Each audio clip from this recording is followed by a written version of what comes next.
The cutting torch went through 9 meters of ice in 4 minutes, and then it struck something that rang. Ledgerkeeper Seshtal Vorin felt the note through his boots before he heard it in his air. His survey crew widened the shaft. What came up out of the slush was a cylinder of iron, 41 centimeters long, blunt on both ends, pitted all over like weathered bone. No drive, no guidance vanes, no warhead cavity, no seams at all, as though it had been poured rather than assembled. "Salvage?" one of the crew asked. "No," Vorin turned it in his hands. Dust erosion frosted the surface, the slow sandblasting of open space, decades of it. "This has been flying a long time." Stamped near one end, a serial string in human script. And beneath the stamp, scratched crookedly by hand, 4 letters and an apostrophe. The ice above it had never been disturbed. It had been buried there before the concordance had ever spoken to a human. Vorin carried the cylinder back to the survey barge himself, which was not appropriate to his caste, and did not care. He was third caste. He counted things. He had spent 11 years counting the war against the humans, and the war had never once balanced, and he had learned to trust the ache of an unbalanced ledger the way a warrior trusts a wound. The ache had 3 sources, and he could recite them in his sleep. The first was mass. The human mass driver complexes on the rock they called Ceres on Vesta, on the ice moons, enormous electromagnetic throats, kilometers long, built over 60 years, drawing power enough to boil an ocean. The Concordance's analysts had cataloged them as freight infrastructure, and they were freight infrastructure. The humans had shipped iron and water and prefabricated habitat rings all over their little system with them. But the throughput figures did not close. Vorin had reconciled the launch logs against the receiving stations at every human colony 4 separate times. Somewhere between 11 and 14 million tons of refined iron had gone into those throats and never arrived anywhere. The second was the corridors.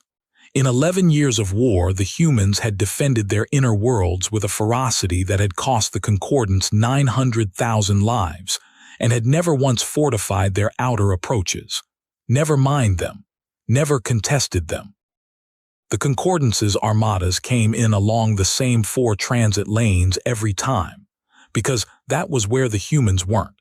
And Vorin had written that sentence in a report 6 years ago, and had been unable to sleep for 2 nights afterward without knowing why. The third was the numbers. Human transmissions intercepted in the thousands that contained no language at all, just columns, coordinate triplets, mass values, and dates, always dates far in the future. Cryptanalysis had spent a decade on them and produced nothing because there was nothing encrypted. They were exactly what they appeared to be. Nobody could say what they were for. Vorin set the pitted iron cylinder on his desk, called up a live plot of the 4th Concordance Armada, 6,000 hulls, the largest concentration of Viharn life ever assembled, currently 11 days into transit along Lane 2 toward the human inner system, and looked at the 2 things side by side for a long time. Then he requested an audience with Shipmaster Ovineth Kier, and was laughed at. Not immediately. Ovineth was courteous first. She let him lay the cylinder on the strategy table among her officers, let him explain the erosion dating, let him get as far as the phrase *unaccounted iron before her chest plates ratcheted open in the wide, clicking display that in her caste passed for delight. "Ledgerkeeper, do you know what the humans shoot at us?" "I have read the engagement summaries." "I have stood asterisk in them." Ovineth picked up the cylinder, weighed it, and let it drop on the table with a clunk that made 2 of her aides flinch. At threshold, they came out of the dark at us in 90 hulls. Brave. Genuinely brave, I'll grant them that. And they opened up with electromagnetic accelerators. Rails. Do you understand? They threw asterisk rocks at us. Shaped rocks. 900 tons of ingots into my barrier envelope in under a minute. And my envelope drank all of it, and I lost 1 radiator fin. And then I burned their 90 hulls into gas. I know the record. You call that a weapon? She was still clicking. They have known us 11 years and they still shoot metal lumps at harmonic barriers. It is the most human thing about them. They cannot stop trying. She flicked the cylinder toward him with one claw. Bury it again. It's a grave marker. They scratch names on things and put them in the ice. Sentiment. They're a species that decorates its garbage. Voring caught the cylinder against his chest.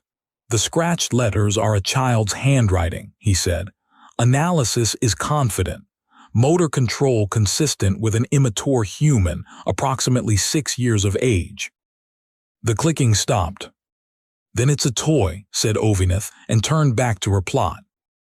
11 years and 4 months earlier, on Ceres, in a room with no windows, a woman named Myra Halloran had her hand pressed flat on a table to keep it from shaking.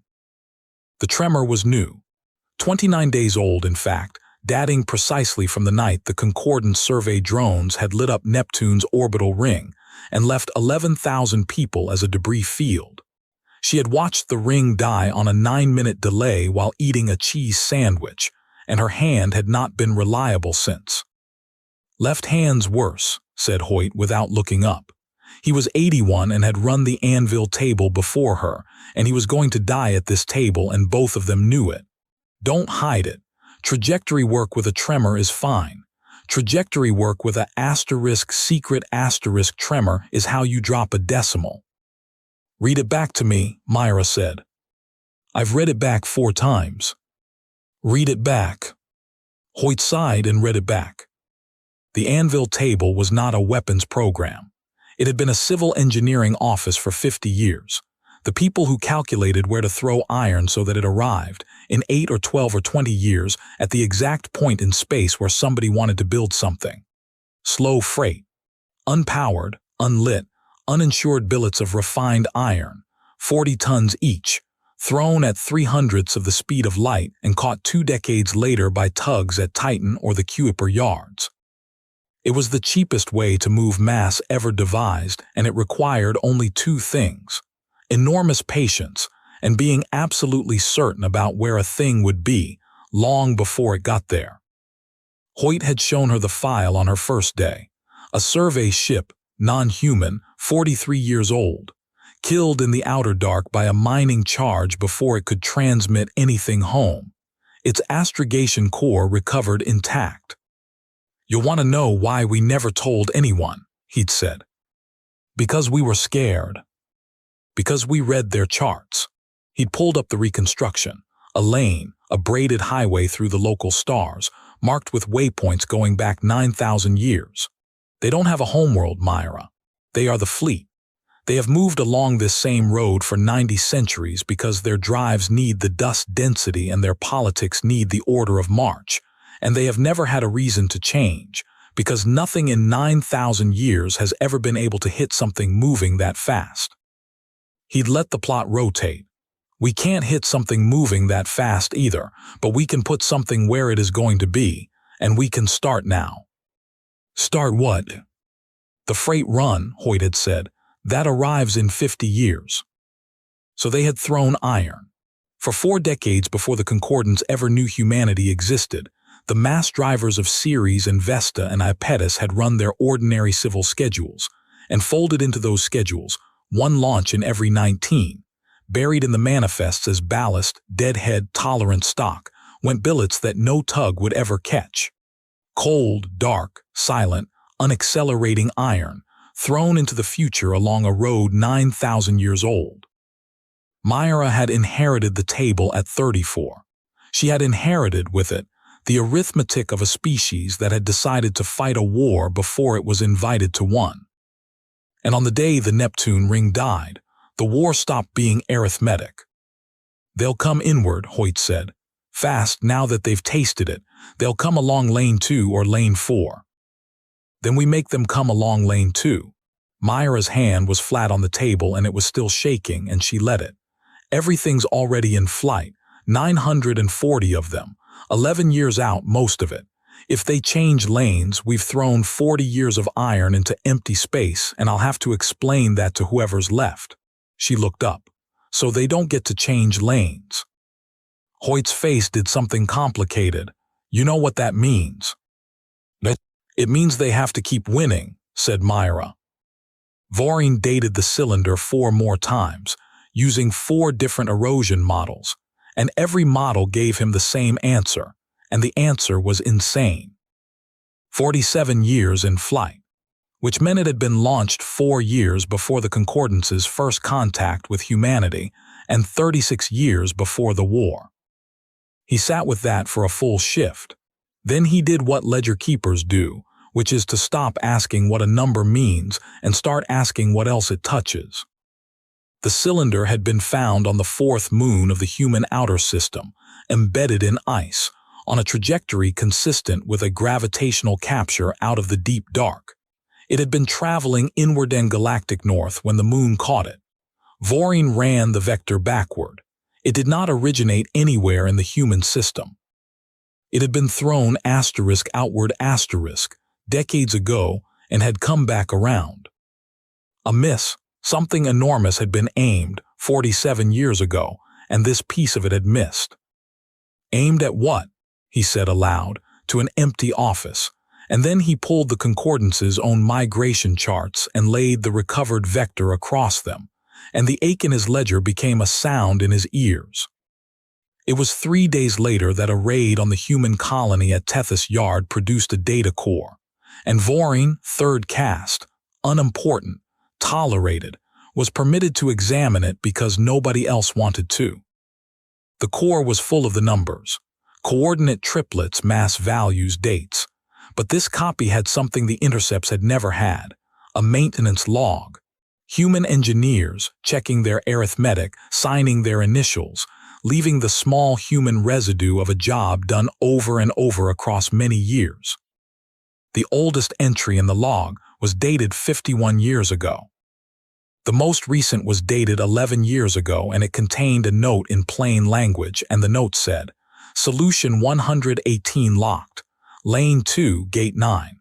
No further revisions permitted. Do not let them turn. Vorin looked at his live plot. The 4th Concordance Armada, 6,000 hulls, was 9 days from Lane 2, Gate 9. The firing solution was 11 years old. He was still starring when he understood the second thing, the worst thing, the thing that took 11 years of war and turned it inside out like a glove. Do not let them turn. Every lane the Concordance had ever chosen, it had chosen because the humans had left it open. Every advance the Concordance had ever made, it had made into softness. Vorin pulled the campaign record, every human withdrawal, every collapsed defense, every colony abandoned in what the warcast had gleefully filed as * morale failure, and he laid the withdrawals out chronologically against the Concordance's own root decisions, and the pattern was so clean it was obscene. The humans had not been losing. The humans had been * steering. 11 years of retreat, and every retreat had been a hand on the small of the Concordance's back, pressing gently, keeping 6,000 hulls walking down the exact corridor where, 4 decades ago, a woman with a shaking hand had thrown iron into the future. Vorin requested an emergency audience. It was denied. He requested it again, invoking a clause of ledger privilege that had last been used 2,000 years ago. That got him 11 minutes with Shipmaster Ovineth Kier, standing in the corner of a command deck while she prepared to accept the surrender of a species. Turn the Armada, he said. To where? Anywhere 2 degrees, 1 degree. Shipmaster, 1 degree of arc held for 9 days and none of it can reach you. None of what * can reach me.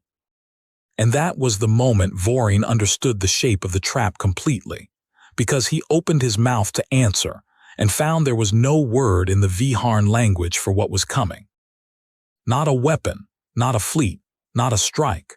There was no propulsion to detect, no emission to trace, no intelligence to outthink, nothing to jam, nothing to negotiate with, nothing that could be persuaded or intercepted or destroyed, nothing that even existed as an * event yet. There was only geometry thrown by dead men. Rocks, he said finally. Iron, cold iron, moving at 3% of light, arriving at Gate 9 in 9 days. Ovineth's chest plates ratcheted. Barriers absorb kinetic. Your barriers absorb warheads shipmaster. Guided things that must slow to strike, that carry their own energy and can be made to spend it early. Vorin's voice cracked, which was a disgrace, and he continued anyway. A 40-ton billet at 3% of light carries the energy of a fusion device, and it carries it as nothing but speed. There is no fuse to trip. There is no signature to acquire. The winnow discards it. We designed the winnow to discard it, because we fly through dust, and we cannot afford to flinch at every pebble on the road. We have flown this road for 9,000 years. Yes, said Vorin, and they read that in the first hour they ever met us, and then they spent 40 years throwing iron at where the road would be. Ovineth was quiet. Around her, the command deck had gone very still. The rails, she said slowly. At threshold, 90 hulls. They shot ingots into my barrier and I burned them and they kept shooting ingots. 90 hulls, Vorin agreed, to teach you that iron does not work. For 11 years, Myra Halloran had come to work every morning and chosen who died. That was not how the paperwork described it. The paperwork described the anvil table as an advisory office providing lane integrity assessments to Joint Command. What it meant in practice was that, when the Concordance probed a human position, somebody had to say whether that position could be defended without teaching the enemy that a particular volume of space was worth avoiding. The rule was brutal and simple: never make them turn. If defending a place would make the Concordance reroute, even by a degree, even by a caution flag in some alien navigator's log, the place could not be defended. They surrendered Ganymede's dockyards to keep Lane 2 clean. They surrendered the Trojan settlements. They surrendered a hospital ship rather than let a corvette group chase it into the wrong quadrant, and the corvette group had been so pleased with itself that it stayed on course for 8 more months. You know what they'll call us, Hoyt said near the end. He was thin by then and coughed between clauses. If we win, assuming anyone finds the files. Cowards, said Myra. Worse, accountants. He laughed until it turned into something else. Nobody forgives an accountant. She had not told him about the letters. She got one a month from Josie, who was 22 now, who had grown up on Ceres in the creche 2 levels above the anvil table, and had gone out to Tethys Yard as a structural engineer because she could not stand her mother's silence any longer. The letters were kind. That was the worst part. Josie thought her mother was a clerk who had chosen a filing cabinet over her daughter, and she had decided to love her anyway. And she wrote every month about welds and about a woman named Pritt, and about how the ice on Tethys sang when you drilled it. The letters were kind, and Myra answered everyone and told her nothing, because nothing was the only true thing she was permitted to say. She had the tremor in both hands by then. In the 8th year, Joint Command sent a courier with a sealed packet, and the packet contained a projection of Concordance movements for the following 30 months, and Myra read it 3 times and then went into the corridor and was sick. Lane 2, Gate 9. 9 days of transit through the volume where solutions 101 through 194 would arrive. 94 billets, 13 million tons of iron thrown across 40 years, converging on a single stretch of empty road. It was going to work. And in order for it to work, in order for the Concordance to enter Gate 9 confident, unhurried in close order, with their barrier envelopes tuned for warheads and their winnow set to discard debris, they needed one more victory. A big one. Something to make them fat. The projection identified the target they'd chosen for themselves. It was Tethys Yard. Myra sat on the floor of the corridor for 11 minutes. Then she went back to the table and she opened the lane integrity file and she wrote the assessment, and the assessment said, "Do not reinforce. Do not evacuate.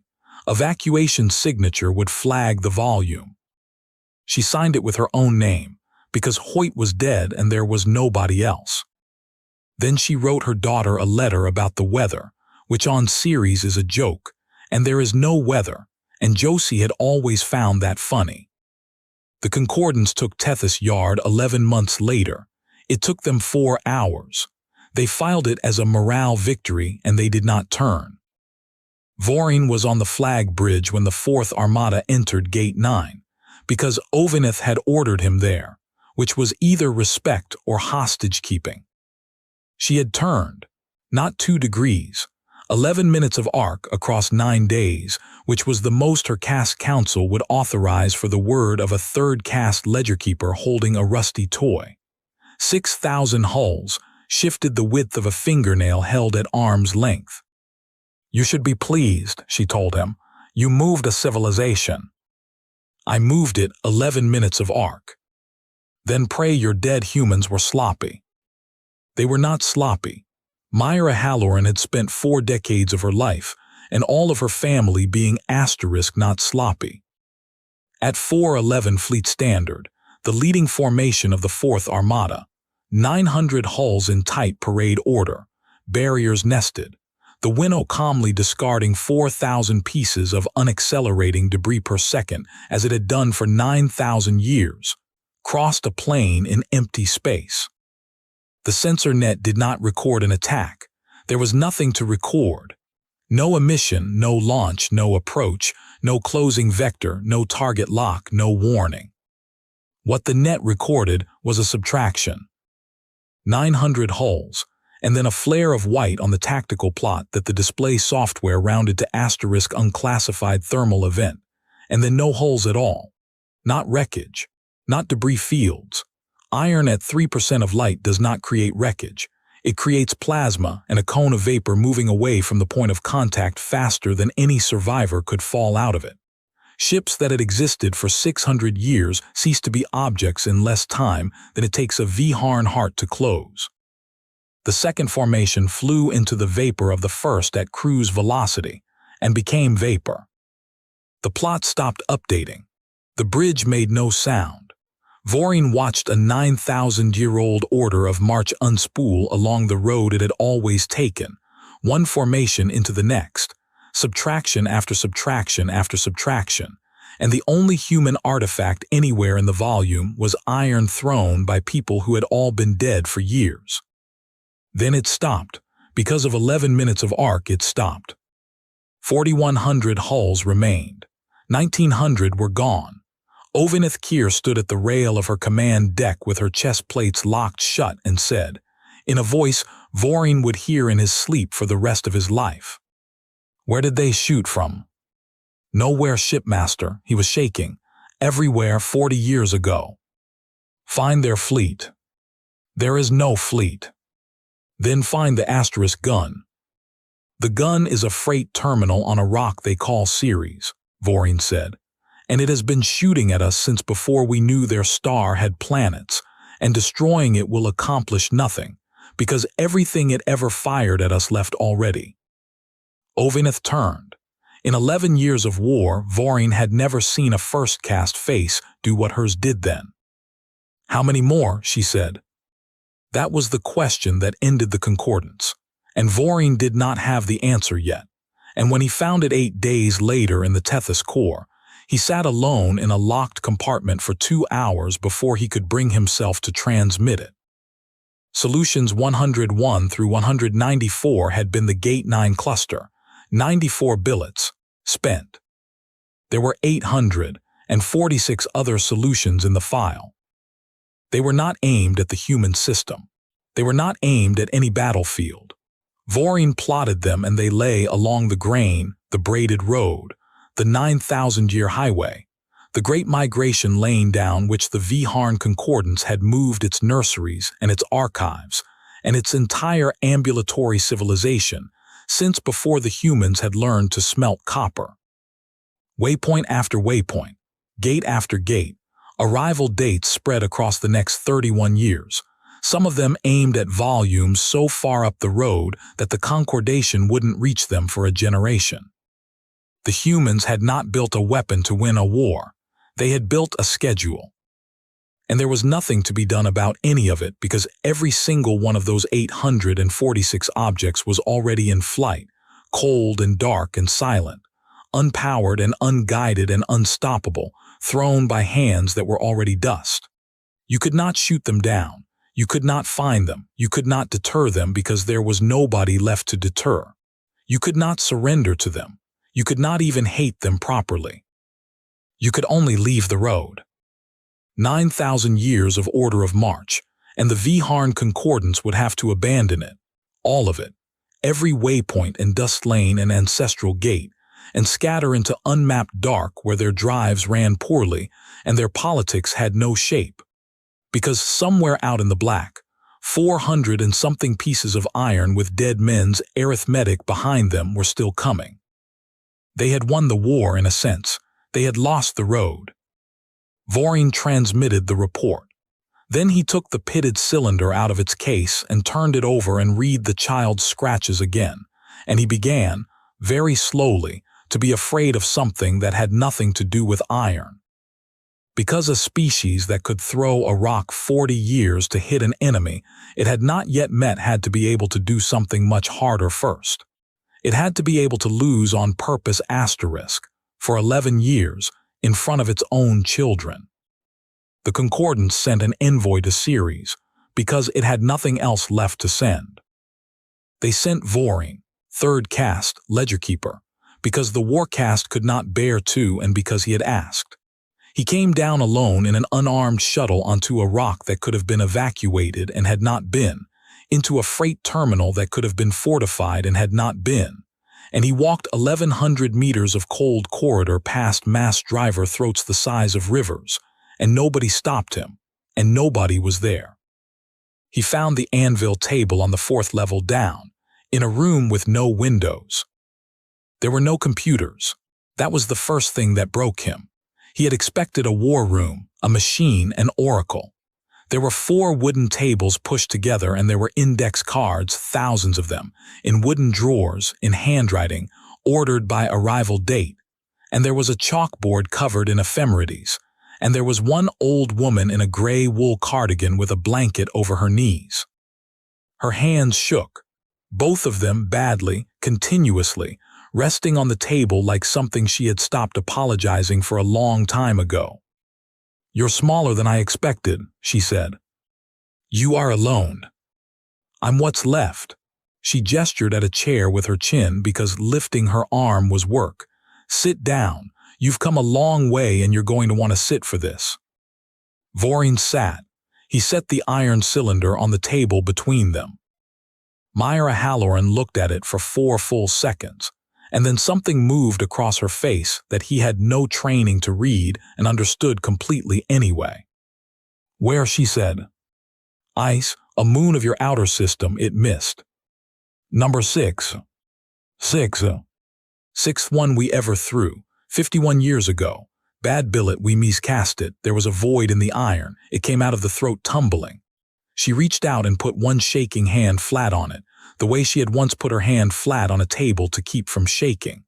Hoyt wanted to log it as a loss and write it off. I said no. I said we mark it and we keep it in the book, because if we start writing off the ones that don't work, we'll start lying to ourselves about the ones that do. "You were the..." Vorin stopped. "You were a child 51 years ago." "I was 6. She turned the cylinder so the scratches faced him. "They let me into the casting hall on my birthday and they let me scratch my name on one and I misspelled it. It's supposed to say Josie's Rock. My mother's name was Josie. I gave the name to my daughter." Her hand stayed on the iron. "You found her. 51 years and you dug her out of the ice." Vorin had prepared 11 questions. He asked none of them. "Ask," said Myra. "Where is your fleet?" She smiled, and it was the most frightening thing he had ever seen a mammal do. "You flew through it," she said. He stayed 9 hours. She talked because there was nobody left to talk to, and he listened because his caste exists to write things down. And somewhere in the 4th hour he stopped being an envoy and became a witness. She told him about Threshold, 90 human hulls sent to shoot ingots at his barriers on purpose to lose, so that the Concordance would file kinetics as harmless and never revise the winnow. "They knew," she said. "Every one of them knew. Commander Isabel Reyes asked me one question before she went, and the question was asterisk, will it be enough to convince them? And I said, only if you look like you mean it, and she said, fine. Myra's chin moved. She held that formation for 51 seconds after her barrier read 0 effect. She could have run. She stayed so your shipmaster would laugh. She told him about Ganymede, about the Trojans, about the hospital ship. She recited them without excuse, in order with dates, because she had spent 11 years learning that the only honest way to carry it was as a list.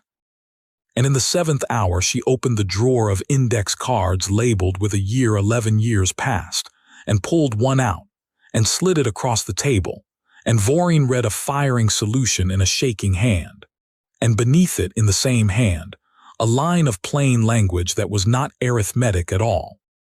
Tethys Yard, do not reinforce, do not evacuate, signature would flag volume. M. Halloran. I know what you did to that yard, Myra said. 4 hours, 2,040 people. I filed the report. My daughter was welding a pressure spine on ring 3. Her hands shook on the table. She was 29. She wrote me every month for 7 years, and she thought I was a filing clerk who didn't love her, and I let her think it because the truth was a lane integrity risk. Myra's voice did not rise.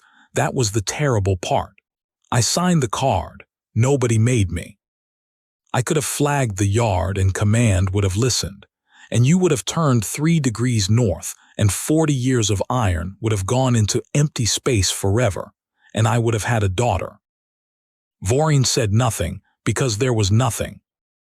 You want to know why, she said. That's what you came for, not how. Your engineers can work out how. You came to find out why we were willing. Yes. Because it was the only thing we had, she leaned back. You have 9,000 years and 6,000 hulls and barriers we cannot scratch. We had iron, patience, and the ability to keep a promise longer than a person lasts. That's it. That's the whole inventory. Her eyes were wet and steady. Do you understand what that requires? Not courage.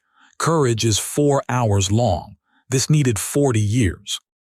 4 generations of people throwing rocks at a road, and dying, and handing the book to somebody younger, and every single one of them knowing they would never see it land. 1,900 hulls, Voreen said. 400,000 of my people, and 846 more are coming, and I cannot stop any of them. No. You could have negotiated. With what? She said. You didn't come to negotiate. You came to a system with 11 billion people in it, and you started at the outside and worked in, and you never once asked us a question. Not one. In 11 years you never asked. She tapped the index card. We asked. 43 years ago we found one of your survey ships and we killed it and we read its charts, and that was the worst thing we have ever done, and we did it and we built this out of it. Her jaw set. I'm not going to tell you we're good. We're not. We're just very hard to finish. Voreen picked up the cylinder. Iron, 41 centimeters, scratched by a 6-year-old on her birthday. How many more? He asked, truly, so I can tell them. Myra looked at the wall of drawers, decades of index cards. Arrival dates ranged out past her own death and his, ordered and rechecked and signed. 846 in the book, she said. Then she reached out and moved the cylinder half a centimeter to the left and lined it up with the edge of the table, the way you straighten something on a mantelpiece. 847, she corrected. I keep forgetting to count Josie's. She missed, but she's still going. Voreen carried it back up the 1,100 meters of cold corridor, past the throats of the guns that were not guns, and out onto the surface, where the sky over Ceres was the same black it had been for 40 years, no fleet in it, no fortress, no shield, nothing at all to see. He set the cylinder down and he looked up and he thought, there is nothing there. And for the first time in 9,000 years, a Viharn understood that this was the most dangerous sentence in the universe. The Concordance left the grain that autumn, 9,000 years of road, abandoned in a season. The nurseries scattered into unmapped dark, and the archives went with them, and the order of march that had held a civilization together since before dissolved into 14,000 frightened, Unlit convoys running silent through dust their drives could not read, because somewhere behind them, ahead of them, beside them, arriving on a schedule written in a wooden drawer on a rock in a system they should never have entered, the iron was still coming. It comes still. It will come for 20 more years. They stopped calling it a weapon. There was no word. What they settled on in the end was a translation of the note on the card, "Do not let them turn," and it became the phrase Viharn mothers use now to mean a thing that has already happened to you and will not finish for a lifetime. And in the deep archive of a fleet with no road, under glass, at the center of the only human artifact the Concordance has ever put on display, there is a pitted iron cylinder 41 centimeters long, thrown 51 years ago by a species that had not yet met anyone, and every Viharn child is brought to stand in front of it, and every one of them asks the same question, and the answer is always the same. It is not a warhead, it is not a machine, it is not even, properly speaking, aimed. It is a rock with a name scratched on it by a 6-year-old girl, and it missed, and it is still going, and it will be going long after every rational civilization in the